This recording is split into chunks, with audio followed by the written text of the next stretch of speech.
Hey everybody, this is Sports Fanatic News. I'm Joe Boric. This is a reaction to the Sixers trade and the Sixers loss. In terms of the trade, at first I was thinking maybe we wanted more, we should have got more, but then it was more after that. Why did we need to throw in a second round pick? And the reason it shifted to that was, well, Jahlil Okafor's young and can still get better, obviously, in the right situation where he plays a lot, but how the Sixers mishandled the situation made it be to any other GM in the league, and rightfully so, this guy needs to get out of town, and that we don't need to give a lot to get him because all they want is for him to be out of Philadelphia and get something for him because his contract's up after this year. So, in that terms, I see why they needed to add Nick Stauskas, and I see from their perception, or perspective rather, why Nick Stauskas wasn't enough as an add-in, because Nick Stauskas hasn't, no offense to Nick Stauskas, but he hasn't been that great of a player so far in his career. Maybe he'll pick it up in Brooklyn when he gets more minutes, but he's been a very inconsistent shooter early in his career. Ja had a good, obviously, first season with the Sixers, had a good moments after that, but it's really overall just the mishandling of trying to trade the guy and not playing him because we have Embiid, Richaun Holmes, and then signed Amir Johnson. If we put him in maybe even 5 minutes a game, and he showed heart on the rebounding side, which he did the one game he was in this year, he had 10 boards. The second game he was in, he did awful.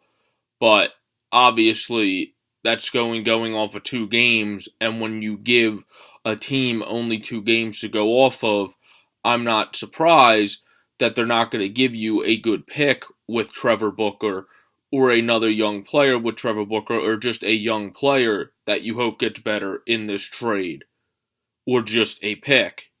I'm surprised. I'm not necessarily that surprised we didn't get that. But if you really think about it, Trevor Booker, first of all, welcome to Philadelphia, is really not a bad pickup. He's a pretty solid player. He's a good defensive rebounder. He gets about 4 defensive rebounds this year to 4 to 5 a game, and then 6 to 7 total rebounds. Whereas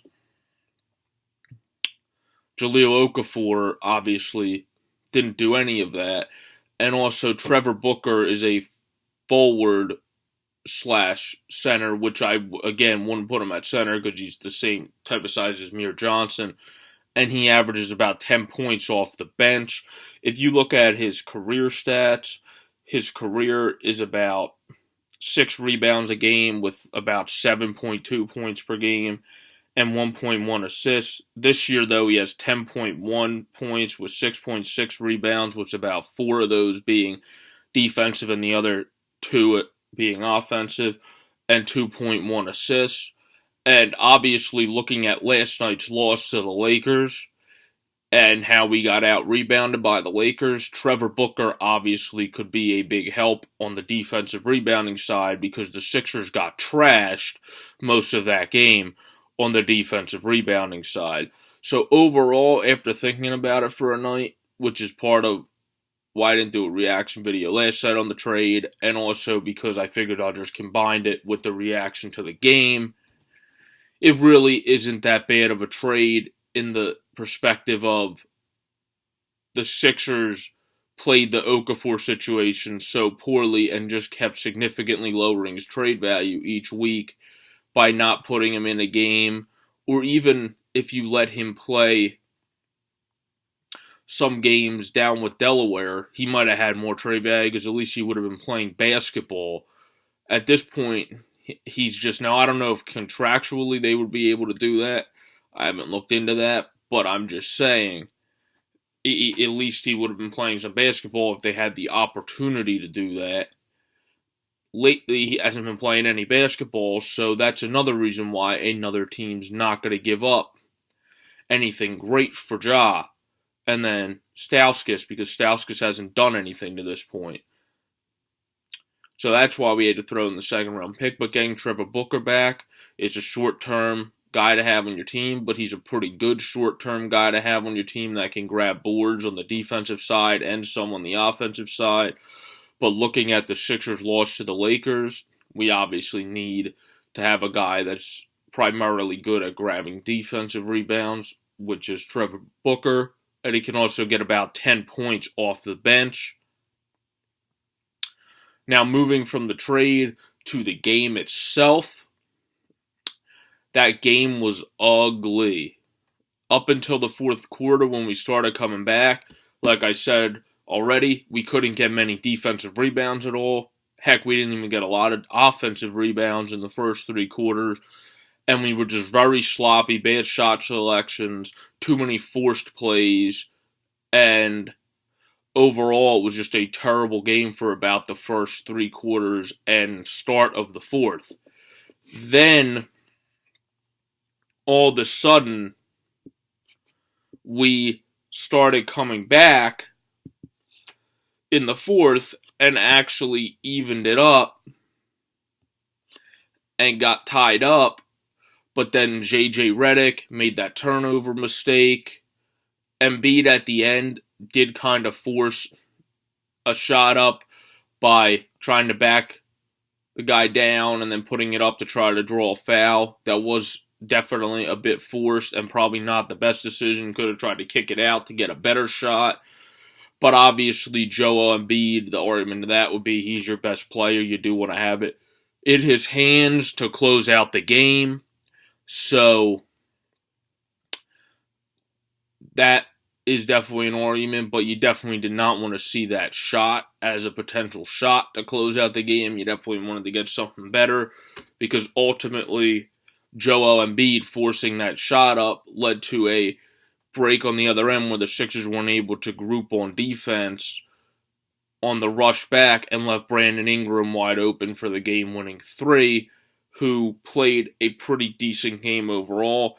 His shooting percentage was not good, but Brandon Ingram started out the game hot and played well against us. He finished with 21 points, 7 rebounds, and 6 assists. Larry Nance also got 7 rebounds and 11 points.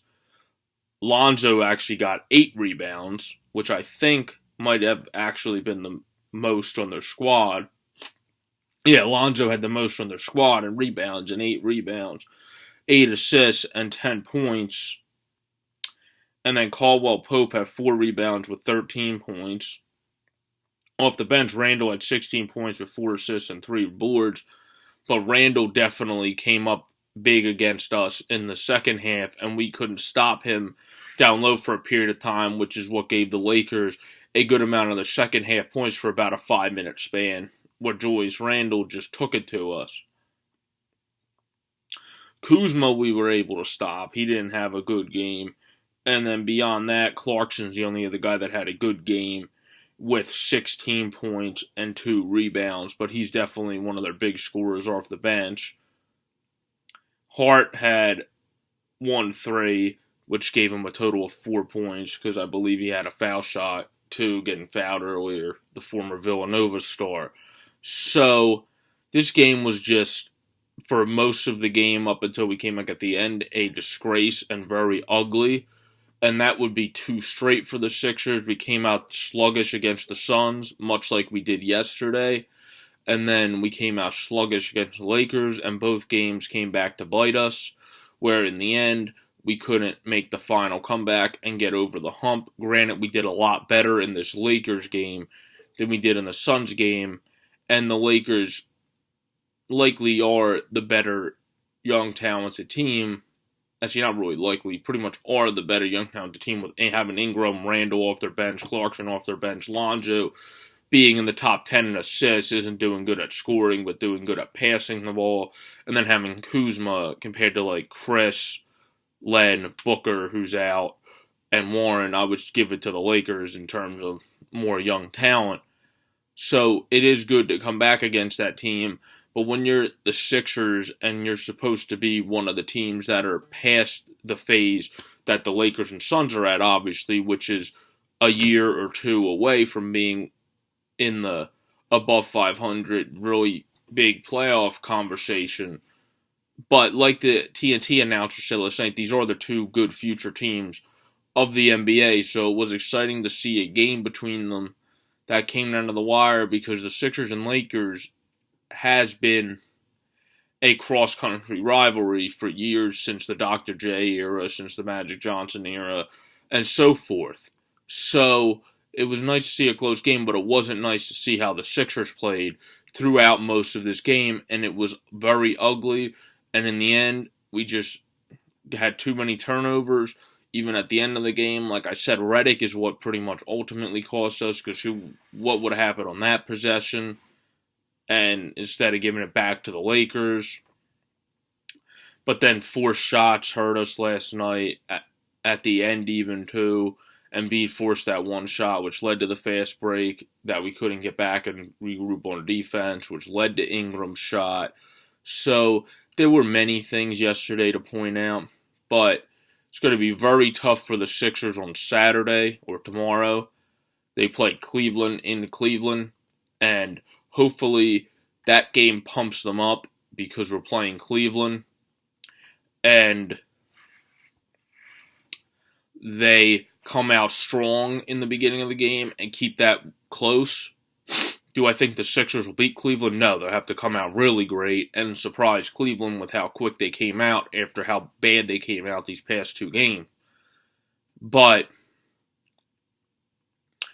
I think if we play like we had before these past two games, we could at least keep it close for a section of the game like we did the last time against Cleveland, where LeBron definitely gave the Sixers a lot of credit, so did Love and the like on Cleveland.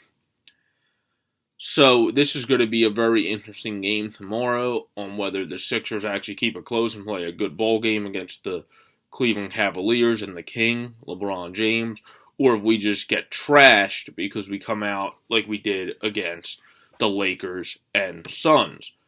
And also, Embiid ran into LeVar Ball after the game, and I'm reading tweets about Sixers fans saying, "Oh, come on, Joel, it's a tough loss. Don't be messing around with LeVar." Joel Embiid, and LeVar Ball for that matter, have the right to do whatever the heck they want.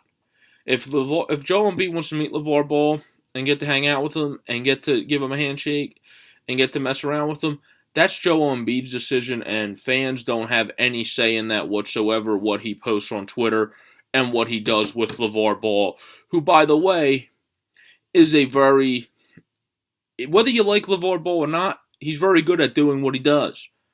Yeah, you might not like the fact that he pulled his son out of college, but guess what? He doesn't care what your opinion is. Much like, actually, come to think of it, Joel Embiid doesn't care what your opinion is of the way he trash talks and the way he does that type of stuff. But we love it as Sixers fans, but I'm talking about the rest of the league's opinion. I'm sure everybody doesn't love everything about Embiid and how he trash talks and etc. That's not in the NBA. I'm talking about other fan bases. So, LeVar Ball trash talks. LeVar Ball's a good marketer. He's a good brander, obviously, whether you like him or not. And he's a good jokester and a funny guy no matter what he interviews on, even if he messes with people like the Chris Como interview. But he's allowed to talk to Joel. They're allowed to mess around after a loss because it's a free country, it's a free society, and those two can do whatever the hell they want. So the fact that I saw Sixers fans reacting on Twitter because of Joel Embiid posting with LeVar Ball saying, "Don't be messing with that idiot," or "Don't be messing with LeVar after you have a tough loss," whatever. He can do whatever the hell he wants, and none of us have any say in what he does, and none of us have any say in what LeVar Ball does. So let it go, let him have fun, let him be Joel, which is like being jokester, much like LeVar Ball, and let both of those guys be, and I don't care if you like them or not, you're not going to change them, no matter what you say anyway.